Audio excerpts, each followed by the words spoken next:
সবচেয়ে ভালো হয় যদি তুমি তোমার দৃষ্টিভঙ্গি বদলাও।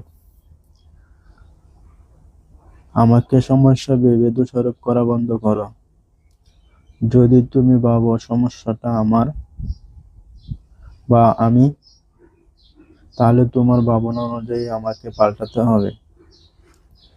তুমি যদি বুঝতে পারো যে তুমি সমস্যা, তাহলে তুমি নিজেকে পাল্টাতে পারবে। কিছু শিখে নিজে আরো জ্ঞানী হতে পারবে।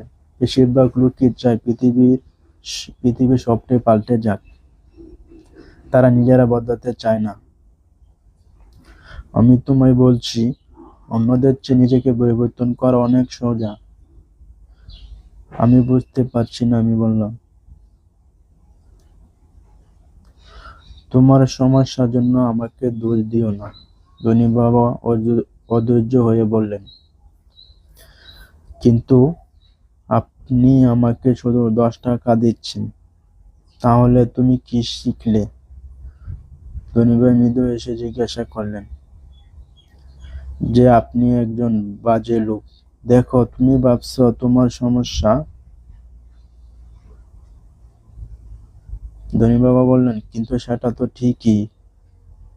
ঠিক আছে, ও দৃষ্টিভঙ্গি বজায় রাখো আর জীবনে কিছু শিখো না।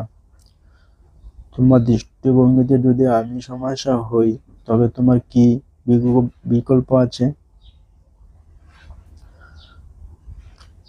তুমি যদি আমাকে আরো মাইনে না দাও, আরো না শেখাও, আমি কাজ ছেড়ে দেব।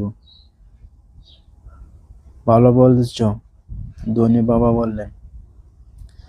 বেশিরভাগ লোকেরা ঠিক এটাই করে, তারা চাকরি ছেড়ে আর অন্য চাকরি খোঁজে, যেখানে সুযোগ বেশি, মাইনে বেশি, বেতন বেশি, তারা সেখানেই কাজ করে। তারা সত্যি ভাবে যে একটা নতুন চাকরি আর বেশি মাইনে তাদের সমস্যার সমাধান করবে, যদিও বেশিরভাগ ক্ষেত্রে সেটা হয় না। তাহলে কিভাবে সমস্যার সমাধান করা যায়, আমি জিজ্ঞাসা করলাম। শুধু এই নগণ্য 10 টাকা নেওয়া নিয়ে আর খুশি হওয়া? ধনমন্দ বাবা মৃদু হাসলেন। সেটাই অন্য লোকেরা করে, মানুষরা শুধু গ্রহণ করে, যদিও তারা জানে অর্থের জন্য তাদের এবং তাদের পরিবারের সংগ্রাম চলতেই থাকবে। কিন্তু ওইটুকু তারা করে ভেবে যে বেতন বৃদ্ধি তাদের সমস্যার সমাধান করবে। বেশিরভাগ লোকই এটা মেনে নেয়। আবার কেউ একটা দ্বিতীয় চাকরি নেয়, কারো বেশি পরিশ্রম করে, কিন্তু আবার সে অল্প মাইনেই গ্রহণ করেন, মানে অল্প বেতনই গ্রহণ করেন। আমি মেজের দিকে তাকিয়েছিলাম। ধনী বাবা কি শিক্ষা দিয়েছে তা বুঝতে পারছিলাম, অনুভব করতে পারছিলাম। এটাও জীবনে এক ধরনের স্বাদ। শেষে মুখ তুললাম আর প্রশ্নের পুনরাবৃত্তি করলাম, তাহলে কিভাবে সমস্যার সমাধান করা যায়? আমার মাথার আঙ্গুল দিয়ে আঘাত করে তিনি বললেন, তোমার মাথায় এই বস্তুটা দিয়ে।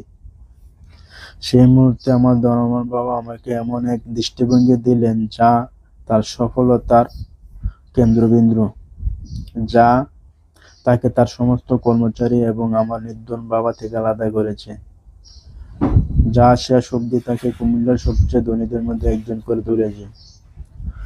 অথচ আমার উচ্চশিক্ষিত গরিব বাবা সারা জীবনের অর্থের জন্য শুধু সংগ্রাম করেছেন। এই একটা দৃষ্টিভঙ্গি তার পুরো জীবনকে পাল্টে দিয়েছে। ধনবান বাবা এই দৃষ্টিভঙ্গির কথা বারবার বলেছে। আমি তার নাম দিয়েছি 1 নম্বর শিক্ষক।